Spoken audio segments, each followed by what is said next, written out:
শুনেও নিয়ে নিচ্ছে। ল্যান্ডের অনেকগুলো কি বাতিল করছে যে একটু কম রেট হওয়ায়। সো জিনিসটা হচ্ছে কি যে আমাদের সবার তো একটা ডিফারেন্ট আত্মসম্মান আছে। ওকে, এখন জিনিসটা হচ্ছে কি এটাকে পুঁজি করে যদি আমরা আমাদের ক্লায়েন্টকে আবার একটা থ্রো করতে পারি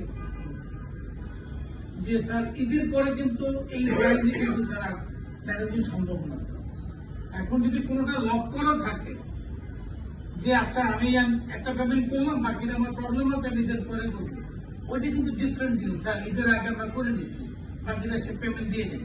কিন্তু অনেক ক্লায়েন্ট আছে, এটা ক্লায়েন্ট না সেলস পার্সন আমি জানি না, আমার মনে হয় সেলস পার্সনই বেশি ক্লায়েন্টের চাইতে। আইসা বলে স্যার উনি 10টা বুকিং করছে এই রেটে, এখন 2টা করছে, আগামী মাসে 2টা করবে, আগস্টে 2টা করবে, 2028-এ 2টা করবে।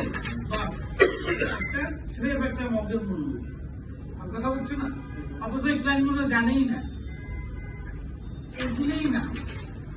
তোমাদের ক্লায়েন্টকে বলো যদি সে ক্লায়েন্ট রিয়েলি নিতে চায়, লক করতে চায়, একটা ফুল পেমেন্ট না পারলে একটা পার্ট পেমেন্ট করে এটা তুমি ঈদের পরে নিয়ে যাও, তারপরেও আসে নিয়ে যাও, দ্যাটস ভেরি ডিফারেন্ট।